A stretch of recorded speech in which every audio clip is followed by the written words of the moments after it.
मेरा कलेजा फट रहा है। मेरा बेटा मेरा जिंदगी का साथी। अल्लाह मेरे इस बच्चे बगैर मैं नहीं रह सकती बेटा, मैं नहीं रह सकती, मुझे मेरा बेटा ला दो।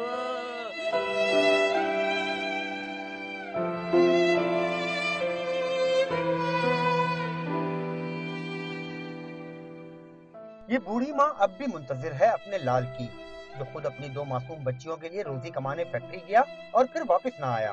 फैक्ट्री में साथ काम करने वाली उसकी जीवन साथी अब भी लापता है। बाप की लाश तो मिल गई, मगर मासूम बच्चियां अब भी माँ की मुंतजिर हैं। पापा नीचे मम्मी को बचाने गए थे पापा ऊपर, मम्मी बेहोश हो गई थी, पापा का भी इंतकाल हो गया।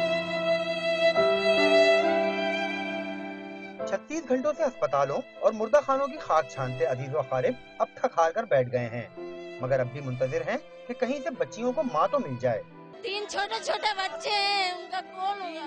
एक बेटी है, हाफिज उनका। मुतासरा खानदानों ने हुकूमत से मुतालबा किया है कि जिम्मेदारान के खिलाफ सख्त फौरी कार्रवाई की जाए। कैमरामैन अख्तर चौहान के साथ सैयद जीशान अहमद, डॉन न्यूज, कराची।